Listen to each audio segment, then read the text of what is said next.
తెలంగాణ ప్రజానీకానికి నమస్కారాలు తెలియజేసుకుంటూ ఈరోజు అవినీతి ఆక్రమణలపైన ఎవరైనా ఫిర్యాదులు చేసినా కోర్టులలో కేసులు వేసినా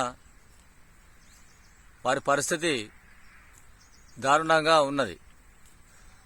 అయితే తెలంగాణ ప్రజానీకానికి సోషల్ మీడియా ద్వారా నేను తెలియపరిచేది ఏంటంటే, అవినీతి పరులపైన, అక్రమార్కులపైన, అవినీతి పైన పోరాటం చేయడానికి అడవుల్లోకి పోయి పోరాటం చేస్తానేమో ఇదే రాజకీయ నాయకులు, పోలీసులు జనజీవన స్రవంతిలోకి రండి, ఎలాంటి సమస్యలైనా పరిష్కారం చేసుకోవచ్చు, తుపాకీ ద్వారా పరిష్కారం జరగదు అని ఎన్నో స్పీచ్లు చెప్తూనే ఉంటారు. స్టేజ్ల మీద మనం వినుకుంటే వస్తూనే ఉన్నాం. అయితే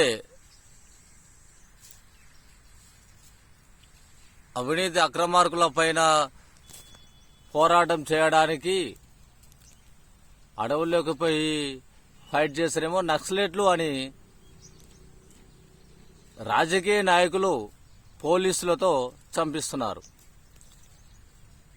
అలా కాకుండా మరి జనములోనే ఉండి ప్రజా సమస్యలపైన, అవినీతి పరులపైన కలెక్టర్లకు, ఎంఆర్ఓలకు ఫిర్యాదులు చేసి నిరంతరం వాటిపైన పోరాటం చేస్తూ అవసరం అనుకుంటే కోర్టులలో కేసులు వేస్తున్న వారిని ఇదే రాజకీయ నాయకులు గూండాలను పెట్టి చంపిస్తున్నారు.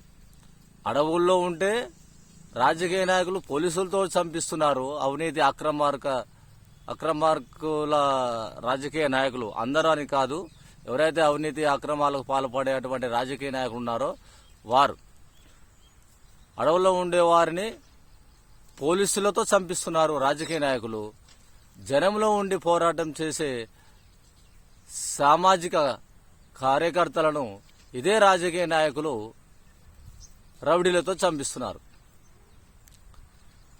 ఇది అంటే దీని ఒక అర్థం ఏమిటి? మరి ఏం చేయాలి? మరి దీనికి పరిష్కార మార్గం ఏమిటి అని ఈ సోషల్ మీడియా ద్వారా తెలంగాణలో ఉన్నటువంటి చదువుకున్న యువతి యువకులకు, మేధావులకు, అదేవిధంగా హైకోర్టు, సుప్రీంకోర్టు న్యాయస్థానాల జడ్జీలకు నేను అడుగుతూ మరి ఒకసారి ఆలోచన చేయవలసిన అవసరం ఎంతైనా ఉంది. మరి ఇదే రకంగా వ్యవహరిస్తే చాలా ప్రమాదకరం. మళ్ళీ రాబోయే రోజుల్లో ఏ రకంగా తయారైతే అంటే ఉన్నవాడిదే రాజ్యం, పేదోడు బానిసల్లా బతికేటువంటి పరిస్థితి, భయభ్రాంతులకు గురయ్యి బతికేటువంటి రోజులు వస్తాయని ఈ సోషల్ మీడియా ద్వారా తెలంగాణ ప్రజానీకానికి తెలియపరుస్తూ, మరి అయ్యా న్యాయస్థానాల జడ్జిలు గారు, మీరు కూడా చూస్తూనే ఉంటున్నారు. అడవుల్లో జరిగే పోలీసులతో చేపించే ఎన్కౌంటర్లు, జనంలో ఉన్న వారిని రౌడీలతో చంపిస్తున్నారు.